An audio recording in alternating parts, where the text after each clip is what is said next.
Something disturbing happened in Seattle. There was a lineman, Chad Wheeler, that put his hands on his girlfriend. And being a Seattle Seahawk, I just felt like our show never shies away from these tough topics, and I don't want to right now. I know it's probably catching you guys off guard, but I didn't want to go 3 hours and not mention it. Domestic violence is a small reflection of the NFL. There's more good guys and bad guys, but it's also a reflection of society. And we oftentimes say there's no room in the game for that. We should just always say there's no room in society for that. I just hope that authorities in Seattle and the NFL handles this properly. I hate to do this at the end of the show, but... What do you mean? I love you for doing this. We went 3 hours and we didn't address it, and I just wanted to make sure that we talk about domestic violence because it is an issue. It is the story.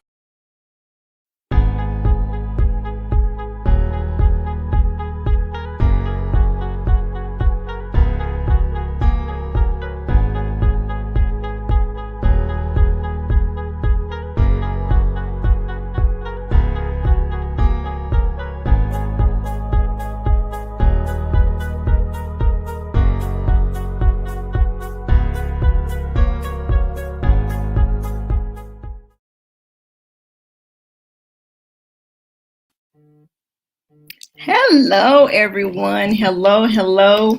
Thank you all for tuning in. We are live. We are live on Periscope. We are live on my YouTube page, and we are also live on Facebook. Formal introduction for those who do not know who I am. My name is Tamika Smith. I empower dreamers to become doers of the world. I am a 3-time author of talking about domestic violence, to encouraging people, to talking about things that some people just don't want to talk about. And, about the whole glow up thing, that was my last book, but it's not my only book. There are going to be more books to follow. And so why are we on here today? This whole Chad Wheeler thing, and it is insane. It is insane. And before we get into that, I do want to go over a little bit of housekeeping rules and some little church announcements. This is not going to be a prophetic word. If you want a prophetic word, you can go right on over to Clubhouse. They have all day church over there, right?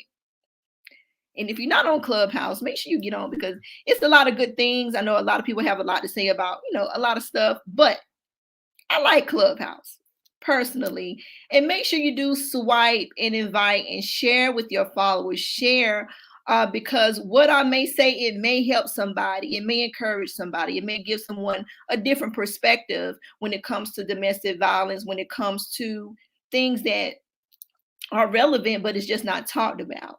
And so here we are. And we're talking about domestic violence. We're talking about this whole Chad Wheeler situation. And I know, especially in the NFL, and I personally thought y'all was taking a boycott from the whole NFL thing with the whole Colin Kaepernick, but that's neither here or there, but I think it's quite interesting that, we continue to have these conversations when it comes to domestic violence, and is not, unfamiliar. Some people may just not understand certain things when it comes to domestic violence. And this is why I wanted to get on to speak on these things, because it happens. It happened to me, actually. I am a survivor of domestic violence, and a lot of people outside looking in, they say the same things. And, I am a peepologist. And so when the story broke out, I was looking at the comments and just observing and taking mental notes. And I found it quite interesting that a lot of women can be very just mean, and just say some irate stuff, and it just doesn't mean. And so I'm here to talk about it. We're going to talk about it on today. I do have a little time. And so I just wanted to share some of my thoughts in regards to this whole situation, because it is insane. And just to shed some light to you all, and hopefully it will help somebody at the end of this broadcast. And so, again, about me, I was in an abusive relationship for nearly 5 years, and it was very abusive. And some people may not understand the types of abuse there is. And so there is certain kind of abuse. There's mental abuse, there's psychological abuse. And when I, would go out and do when I would speak at speaking engagements, when I would, do my thing, people would say, "Oh, well, he wasn't physically abusive to me. He was just verbally abusive to me. He was just emotionally abusive. He or she was just financially abusive." But there are different forms of abuse. There's, religious abuse, there's stalking, there's so many other deeper levels, just like an onion, that you're going through. Is not just one certain thing. You may not physically get hit, but you're getting emotionally abused, physically abused, and all that. It happens. And so, with me, just want to make sure that y'all can, I can see comments, because I'm not seeing anything quite yet. Okay. So hold on one second. I just really wanted to come on here to shed some light and just to talk about my own situation. So let's rewind before we get into this Chad Wheeler situation. So I was in an abusive relationship, and it didn't start off physical. And so many people ask, "So why do you stay in a relationship like that? Why don't they just leave?" Just like I was telling y'all earlier, the whole peepologist, I was just looking at some of the comments on some people that I'm following on Facebook and on Twitter and Instagram about this whole situation, and be like, "Where's her uncles and where's her brothers?" And the same stuff whenever there's some kind of headline domestic violence story going on. And this case really struck me by surprise and shock and just appalled, just to say, for the least part, because it's like, I know we're in a COVID situation right now. I get it. And, they're spewing all the news, but we can take a break from that to talk about this. And domestic violence has risen. Everybody's in the house, everybody's cooped up, people are losing jobs, there's a lot of dynamics going on, and it has increased since, I don't know the statistics, but historically, from my advocacy, and I've been doing this since 2010, as far as advocacy, and that was from me first telling my story and going through my healing process before I became a certified life coach and all that stuff. But in a lifetime, I want to say 1 in 3 women encounter abuse, and 1 in 5 men. That's in the United States. Domestic violence, it is not just a Black issue. It's not just a white issue. It's not just a heterosexual issue. It's gay, it's transgender, and it crosses all financial lines, all demographics. It's a worldwide issue. It doesn't matter how many zeros or lack thereof that's in your account. It happens every day. Every day. Like in 60 seconds, there's about 4, if I'm not mistaken, from the stats. It happens a lot. And so, just going back to my situation when it came to abuse, was that I was in it for nearly 5 years, and it took just quick thinking and a strategy to save my life. And so when that happened, just to get into the details, and for anyone that has small kids, I do want to say that it is going to get a little graphic. So you might want to watch this later, do the replay thing, go into another room while I tell my testimony of what I went through. And so when I was in my abusive relationship, right, it escalated because it was emotional. It was even religious, because I was, I didn't have anything to hold on to but my faith at the time. And I made more money than him. So it was financial, and it was control, it was manipulation, and all of that as well. And so it was sexual abuse. And some people think that you can't be in a sexual abuse by somebody that you quote unquote love, but that's a lie. And so there's many different layers of being in an abusive relationship. So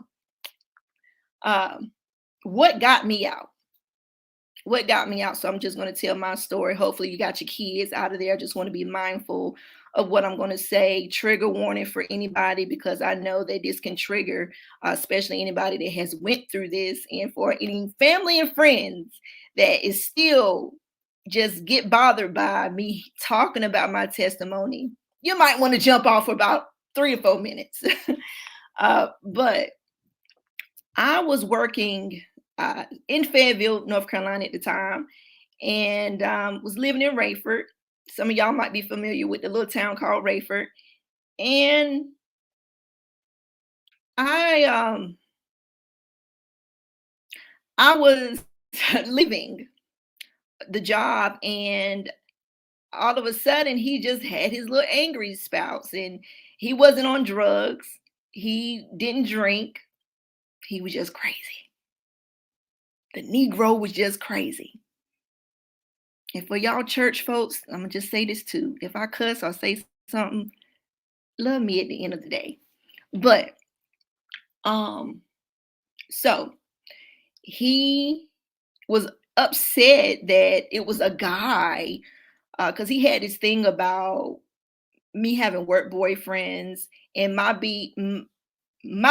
by me being pretty naturally, it was a threat to him. It was he was very insecure about me. I didn't wear makeup. He controlled me to the point where I just didn't care about how I looked. um, I would try to wear big clothes, not to, show off my little figures, because I'm 4'11", but she a little cute, okay.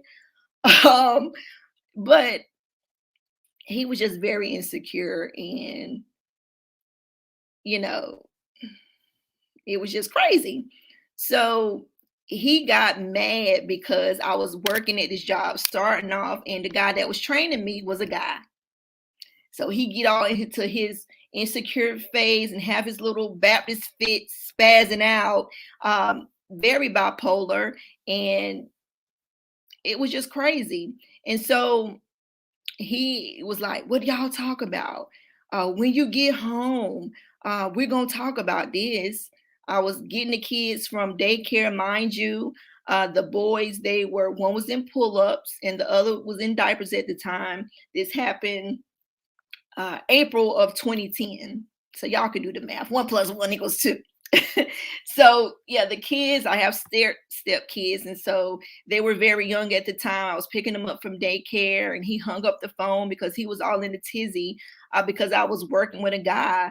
And so when I got home, no niceties, no, how's your day, none of that. And he forced me to go into the living room and was like, what we need to talk about. Could barely get the kids in the house.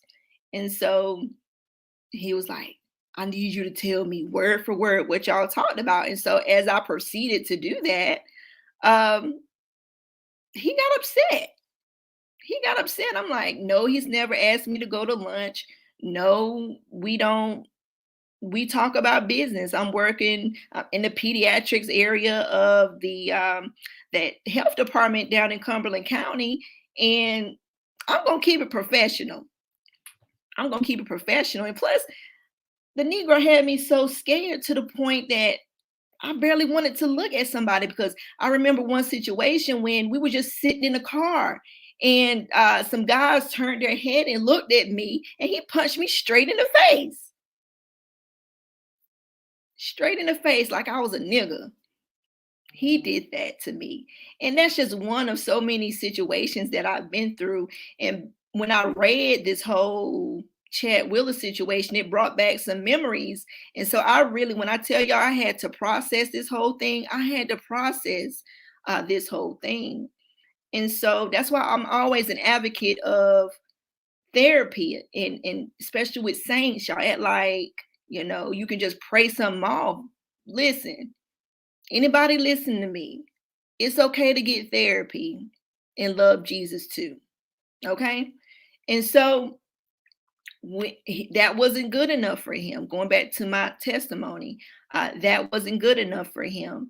And he proceeded to drag me down the hallway. The kids were in their room, but It was a small single wide trailer home, so they could hear everything. You know, those things, those walls are pretty thin anyway. Lord Jesus. But so he dragged me down the hallway. He was like, "Oh, you gonna talk today?" And he pulled me in the master bedroom, in our bedroom, and had me look in the mirror and be like, it's something along the lines of, "It's your fault. Um, that's what he said. You care about how you look more than you care about the kids." I'm like, that's not true. At this point, I was just fed up. I was tired. I was over it. And I was like, here we go again. Here we go again. And so after that, he proceeded to bang my head in the mirror about probably 3, 4 times when I said, because how dare I speak up to him? Proceeded to bang my head against the bathroom mirror. I'm 4'11", probably because I lost a lot of weight. Probably about 110 pounds, probably not even that much. He's about 5'8" or something like that, about 200 pounds. You can do the math. So it wasn't like a gentle nudge, it was forceful. Banging my head against the bathroom mirror. And he took me out of the bathroom and then slammed me on the the bed and tried to smother me to death. Put a pillow over my face. That didn't work. So that devil looked at me in the eyes. When I say devil, I'm talking about a spirit. That devil looked at me in the eyes and told me, "Oh, you're going to die today. You're going to die today." And then he proceeded to put his hands around my neck.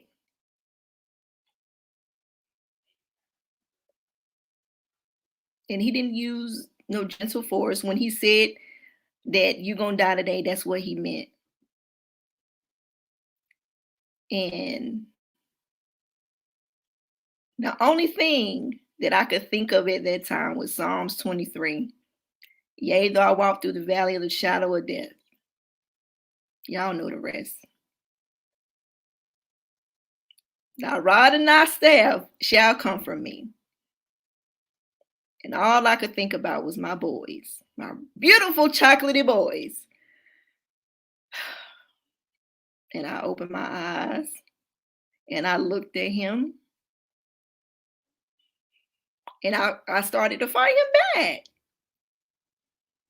And I guess he got out of because he was in a blackout state at that point. And he loosened his grip on me. Then he started with the whole apologies. "I'm so sorry. You know, that happened. I'm sorry. I'm sorry. I'm sorry." And that's what abusers do, y'all. That's what they do. They're highly apologetic after they attack you. What if I didn't, recover from that moment? And I had bruises around my neck. I didn't call the police at the time because I was extremely, thank you so much, Corey. I was extremely afraid. Yeah, and it's not right. I was extremely afraid, but all I was thinking about was just getting out of that situation, just to live, just to have a peace of mind. I didn't care. I loved him. I didn't, people ask you, why do you stay in situations like that? I didn't want the boys to not have a dad. Mind you, I didn't know that this Negro had about 5 other kids. And, doing my look, because I told you I'm a peepologist, looking at his Facebook, his current stuff, I think he got about 2 more daughters. So y'all do the math. I ain't getting a whole lot of child support. If I get child support, it's about $60 a month. But anyway, I was afraid. I was being controlled. I was being manipulated. There was so many things. I was dealing with depression, a deep depression. Um, it was just a lot going on, and you know, things that I would cope with while I was there. After my second son, was born, I enrolled into online school after he was, a few months old, just to get my mind off of that, the craziness. And I remember reading, the Steve Harvey book, Think Like a Man or whatever. And he had some good pointers in there. And I was just like, man, I got to get up out this situation. And so, but on that day of the attack, it really just, when I was like making my peace with death. Thank you, Linda. Thank you, Miss Linda. When I was making my peace with death, I was like, ain't no way in hell that I am going to surrender to this. Ain't no way in hell I'm going to allow my mother to bury me. Ain't no way in hell my sisters are going to be crying over my casket. Ain't no way in hell my stepdad is going to be carrying my casket.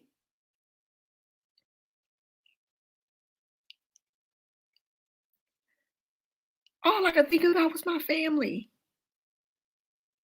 When people are going through abuse, they want to speak out. They want to tell you what's going on, but they too afraid.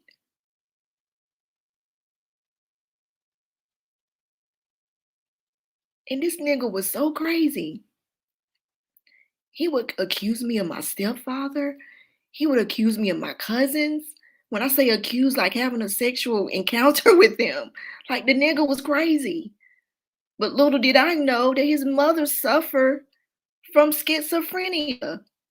And this is not defamation. It's the truth. It's the truth. And the crazy thing is,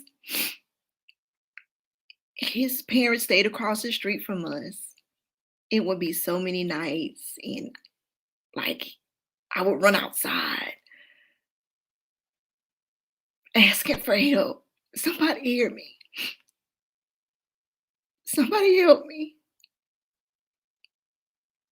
Try not to mess up this good makeup. But I need to say what I need to say.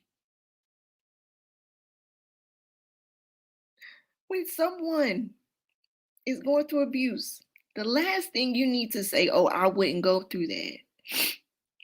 Y'all know this little word I tell y'all all the time called empathy? Let me type it out so y'all can see and y'all can Google it.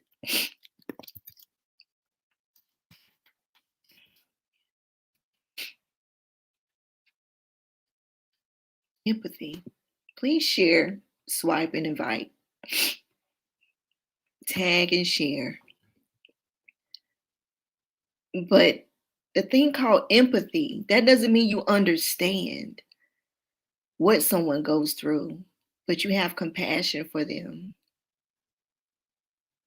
You don't have to be in that same person's shoes to realize that this person is hurting. This person is venting to me. This person just needs someone to talk to. I may not have all the answers, but this person trusts me to talk to me. That's an honor. When I do life coaching now, the secret is safe with me. I'm a good place and space to be in. This is not a plug or anything. I'm just saying. But even to this day, and I haven't cried in a long time, but this whole situation with the whole Chad Wheeler thing really pissed me off. really pissed me off because of the double standards when it comes to Black athletes. And when I say domestic violence is wrong, I have men, like street kind of dudes, in my inbox when I told my story of how I empowered them to get out of their abusive relationship. So for those who say, you know, men don't go through it too, that's a lie. It happens. Gay, straight, whatever. It happens. It happens so much.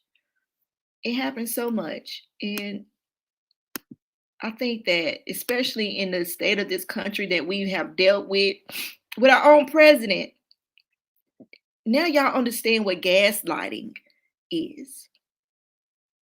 And that's exactly how, because I saw some of y'all tweets and comments and all of that. This is what gaslighting is. You know, dealing with that whole situation. If we can be just empathetic, not to get political, for y'all bust a vessel or something. But when it comes to gaslighting, y'all really need to look that up, because that happens a lot in an abusive relationship, and more often than you know. More often than you know. Yeah. And I'm just thankful that I'm in a different space. I am blessed beyond measure, and I can use my voice, the one that could have been taken away from me back in 2010 from that attack, and help somebody else along the way. But of course, I had to get my own healing process. Again, I am a strong advocate of therapy. You can't just pray this off. Yes, you can get delivered and all that stuff, but this is real serious. And this is a lifetime of, you know, you can have flashbacks on this. And you can't just tell somebody, just leave. You can't tell somebody, you know, just get over it, because people mourn and grieve and just heal at different times. People wonder how I could ever just keep a smile on my face. The smile is genuine now. I am very happy. I'm blessed. When I say I'm blessed beyond measure. You know, after leaving, I remember, you know, telling the boys, I don't know what's gonna happen, but I know we're gonna be better than this. And that meant staying in the shelter for 10 months. I was not the nicest person, and I would, you know, I was just not the nicest person to be around, because I was angry, and I had to cope in my way. It may not have been the best way. I've talked about how I coped in my first book, Shattering the Glass House, a memoir, about, you know, some of the ways that I cope, and I talk about it in my sister's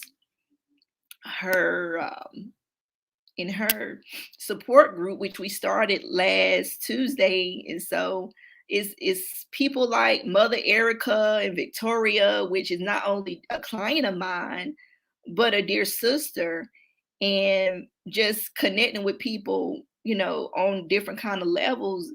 It means a lot. It means a lot. And so when it comes to abuse, you know, it's something that we shouldn't sweep under the rug. It's something that it happens. And so let's get into this whole Chad Wheeler situation, right? I don't know if you guys saw the picture, but I do have it on my my website. And let me just reading out loud challenge. But y'all have all these challenges. But yeah, let's interrupt that for a minute. It really bothered me that this guy, is out on bail. Why is he not charged with attempted murder? Is my question.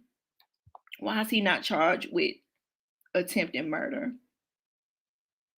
And doing my research on Twitter, her name is Aaliyah, and she suffered a broken arm, a dislocated elbow that will require surgery, along with injuries to her face, eye, throat, and lungs, says the charges. He choked her to the point where she was unconscious. Twice he did that. Several days before, he stopped taking his pills for bipolar disorder. Follow me here. He shaved his hair. He was known by his hair, his long hair. And when she talked to the police, they were telling her, she was telling them that she was, disturbed because he was in this dark space because he stopped taking his bipolar medicine. And it's a lot. They dated for only 6 months and they moved in together. The thing about an abusive person, they want to move really fast in a short span of time. That's what my abuser did. When I speak with other people, they go through the same thing. Right? And so he shaved his head. He was just having a manic episode. It's nothing against mental illness. Like I say, I'm a strong advocate of somebody getting the help that they need. And if you're on medication, take your medication. Take it. But this is not a ploy for you for excusable behavior. It's inexcusable. Why is he out on bail? I don't care if he do have a GPS tracker on. He tried to kill this woman. He tried to kill her. He choked her out. It's nothing but the grace of God that she's still breathing.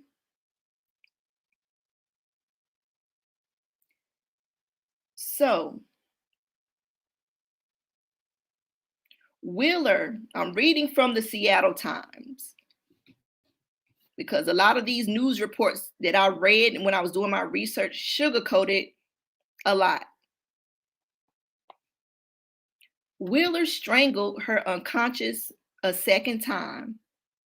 And when the woman, whom doctors believe may have been punched in the face while unconscious, woke up and she fled to the bathroom, she locked the door behind her. She fled to the bathroom thinking that she was about to die and texted her friends asking them to call 911 on her behalf because she was worried that Wheeler would overhear her on the phone with the police. Even several 911 calls just before 10 p.m. on Friday. The arriving Kent, I guess that's the county there, police officers heard screaming and forced entry into the apartment where they found Wheeler and his girlfriend in the bathroom. He repeatedly yelled to her that he was sorry. Don't that sound familiar? Not just my story. It's a lot of people that deal with the same kind of situation. After they get done abusing, then they're sorry. Yeah, you sorry, all right. He repeatedly yelled to her that he was sorry as police separated the two and took Wheeler into custody. This is not his first rodeo either. And the thing about abusers is they have a history of abuse. And a lot of the times the abuse, it don't get reported. It just don't get reported because the victim, they are afraid for their life. They're afraid for their family. They're just afraid. And so he had a $400,000 bond and he's out. He's out. We got to stop doing slap on the wrist and encouraging bad behavior. It's a lot of reasons why this upset me, because I remember when Ray Rice, when him and his, I think, wife was in their situation a few years back. Where's that energy? Where's that same kind of energy? Where's that same kind of energy? It's just like when it's a white counterpart that has a little bit of money, has a little bit of, class, has a little bit of notoriety. It's a thing called white privilege. In all honesty, truly, it's white privilege, and it's disgusting. And not saying, two wrongs make a right. Look, listen, abuse is abuse and wrong is wrong. Just like my grandma say, wrong is wrong at the end of the day. But where's the same kind of energy when it comes to this situation? Why are we not hearing about it? Where's the outrage? Like, where is the awareness? Domestic violence just doesn't happen in October for Domestic Violence Awareness Month. We have to be more cognizant of things such as this. And so Wheeler, he had, his PR team intact, and he went on his little apology rampage on Twitter, or somebody, a representation of him, but on his page, apologizing. And that's how I discovered her name is Aaliyah, because he admitted to what he did, basically. So it's not really allegedly when you apologize and you publicly say that. But I'm just doing allegedly anyway, just because, they might try to shut down what I'm talking about or whatever. But he said that he apologized profusely for the turmoil that I have caused my family, teammates, fans, and those closest to me. The most important thing right now is that Aaliyah gets the help she needs and I get help. Both are happening. And the Seattle Seahawks, they were saddened by the situation, not appalled, not shocked, but saddened by the situation. And they had their, they condemned the act, the fluff, PR stuff, and their thoughts and support. But I really want to know, as far as the NFL is concerned, what do you guys do when it comes to these type of situations? And it gets magnified because of these players, and they're on a professional level, and it is a resemblance of what's going on in the world. And so that's going to be magnified a little bit more because of a name, and it is what it is. But they immediately kicked him off the Seattle Seahawks, and frankly, he doesn't need to play for anybody's sport team. He need to get the help that he needed. He need to be back in jail for attempted murder. Because the part that I did leave out was the fact that when she did wake up, he said, and if I'm wrong, somebody can tell me I'm wrong, but he said, "Oh, you're alive?" That mug thought that she was dead. "Oh, you're alive?" He said like he was surprised. "Oh, you're alive? Really? You alive?" That's what he said to her. And so he's no longer on the roster. So all that I ask you guys to do is for those who want to know how to help, you can go to my sister's page. That's a client, my best friend. You can actually go to her website, nolongeronmute.com. I'm not looking for no money or anything like that. We do our support groups, and it is it's on Tuesdays. Every Tuesday, we just started this past Tuesday because we have received an overwhelming amount of support when it comes to the whole No Longer On mute movement, and I'm just excited for what is about to happen with that whole situation. But yeah, with Chad Wheeler, I just hope and pray that the justice that is deserved for Aaliyah that has encountered this situation. She had a dislocated shoulder. She was choked out twice, scared for her life, texting her family and friends for help. And just to deal with something horrible as that, uh, it's going to be a lifetime of therapy. That when you're dealing with that kind of trauma, it could be very, sad to witness, and just for you to experience that. But there is a light on the other end of the tunnel, but you have to be willing. For anybody that is going through abuse right now, you just have to be willing to just get the help that you need, and really just get tired. Once you get sick and tired, like really get sick and tired, because the average person that's in an abusive relationship, it might take them a few times to really leave a situation like that. But once you get sick and tired, be willing to do the work that comes with that. It may not take a day, it may not take a year, but allow yourself to be processed in your growing, and from you going from surviving to thriving.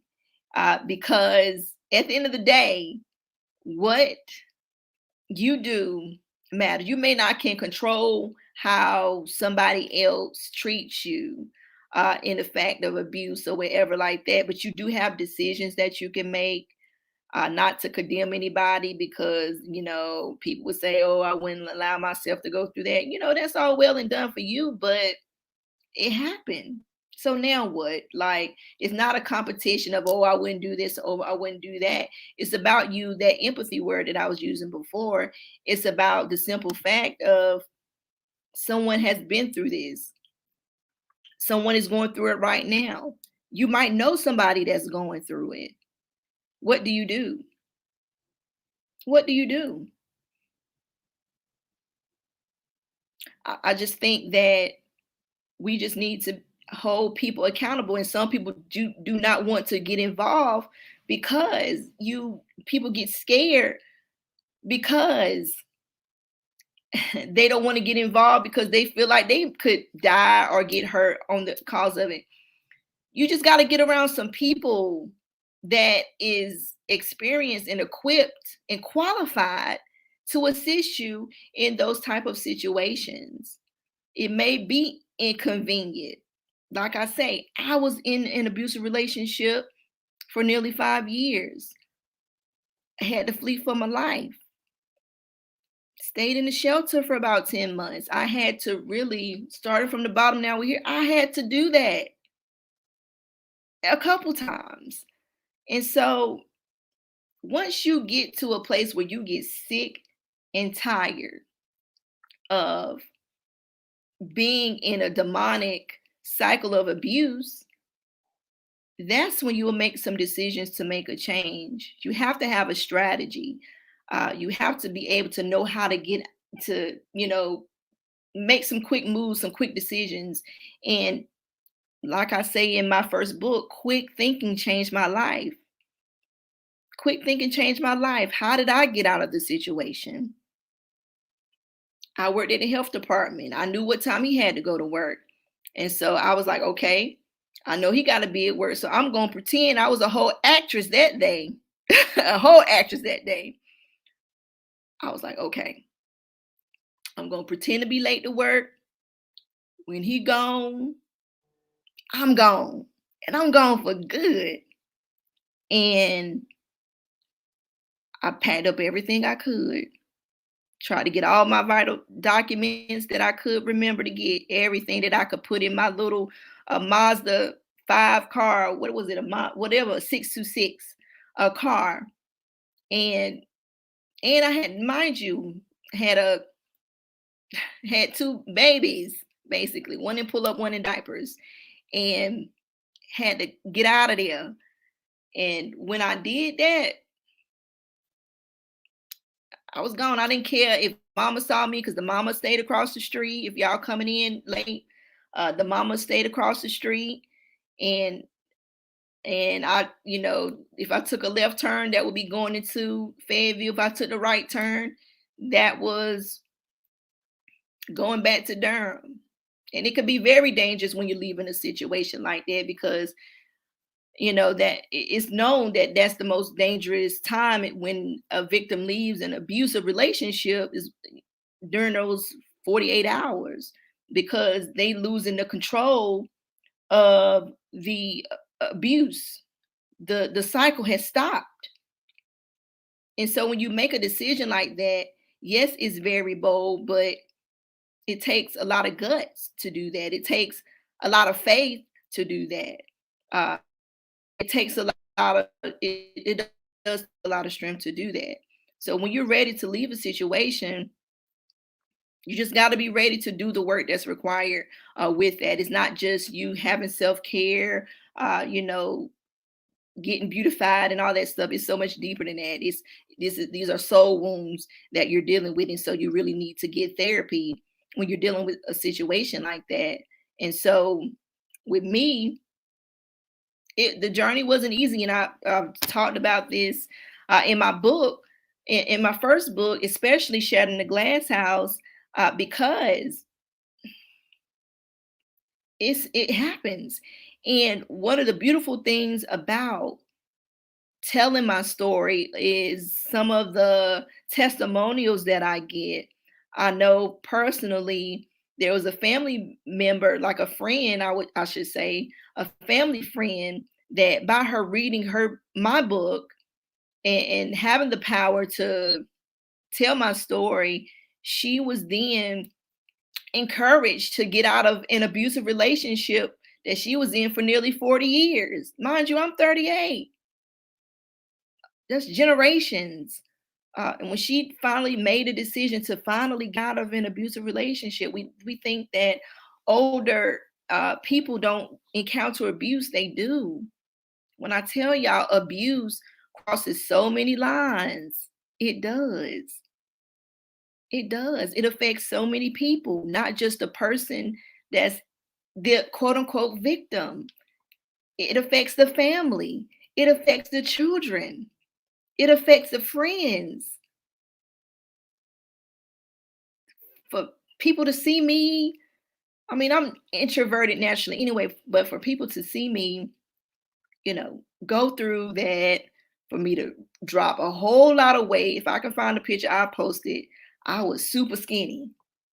Super skinny. And as a mother, to know that your daughter is going through abuse and there's nothing you can do until they want to get out of the abuse, when they're really ready. It took a couple times for me to get out that situation for good, for me to make that decision, like, I am over it now. I'm done. This is it. I want to live. I want to see my sons live to be the men of God that they are.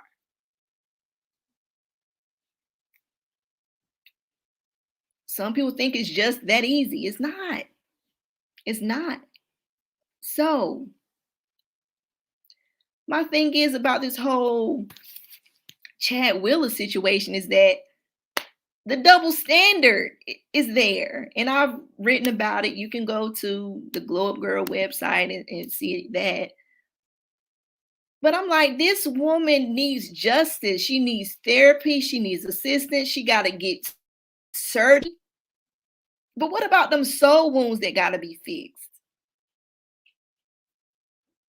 Because she didn't bow down to him on his manic episode when he chose not to take his medication for his bipolar disorder. It's crazy. It's insane. It's a psychopath. You drinking a smoothie talking about, oh, you're alive? It's crazy. And I just hope and pray that, it gets more attention than it has been getting. And I hope and pray that the justice that she deserves gets served. I hope and pray. And from what I read, the trial, I believe, is February 9th.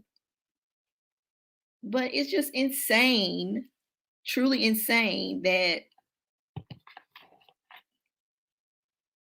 people get more angry about animal cruelty when it came to Mike Vick than this situation.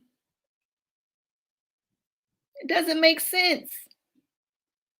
Make it make sense, though. Make it right, most importantly. Just make it right. And if you're dealing with abuse, there are other answers. There's other ways to get out of an abusive relationship. You don't have to stay in an abusive relationship. You don't have to deal with that. You're worthy of living your best life after a toxic relationship. And so I hope that something I said resonated with someone, and just to bring awareness of abuse.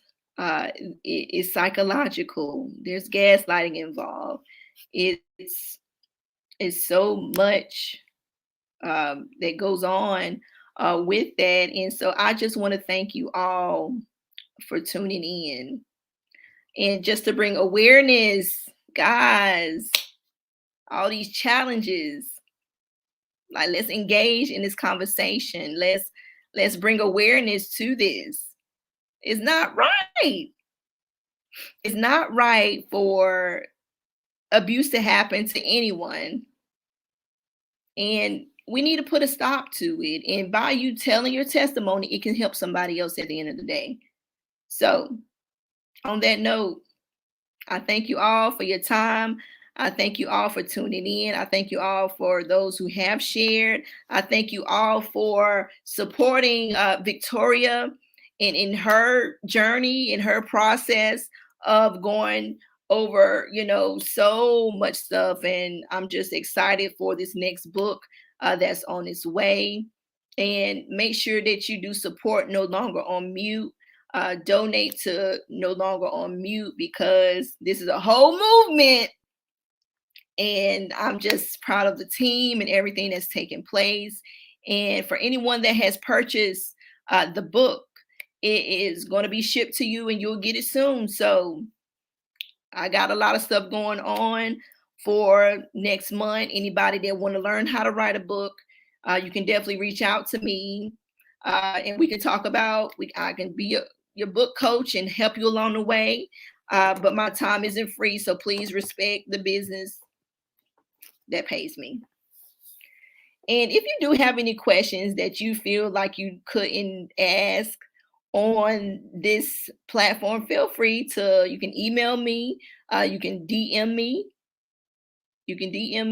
I am approachable, but don't be DMing me about crazy stuff. All right. Y'all have an amazing day, an amazing weekend, and let's get out of these toxic relationships. The toxic relationships that can be in a romantic relationship, these toxic friendships, these toxic environments, because a lot of toxicity happens in churches and religious structures as well. And we think that we're supposed to take verbal abuse and control and manipulation in the name of God. We don't have to. You shouldn't have to. When you say no, your no is a whole complete sentence. When you say no, it doesn't require an explanation. Your no is no. Own it. Own it. Own your story. You don't have to live in shame. You don't have to live in fear. You don't have to live like that. I was in an abusive relationship for nearly 5 years. It sounds so crazy, but I was. When I wrote my book, one of the biggest testimonies, again, I'll share this again, was the fact that a family friend told me that she had the courage to finally get out of an abusive relationship for nearly 40 years. And this was a man of God and still preaches to this day. But that's a whole nother story for a whole nother day. because people get angry when you talk about the church. Oh, don't talk about that. Don't talk about the church, folks.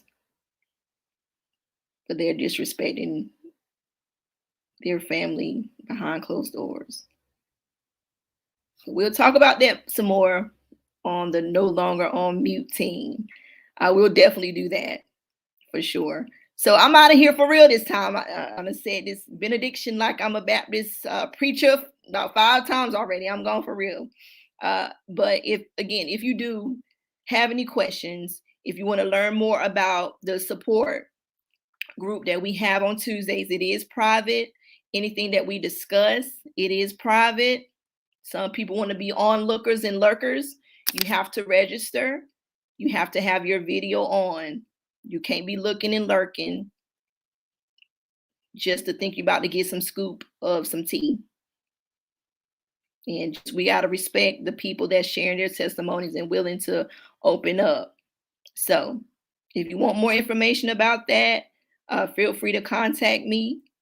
And I really hope that this resonated with someone. You all have an amazing weekend, and I'll talk to y'all soon.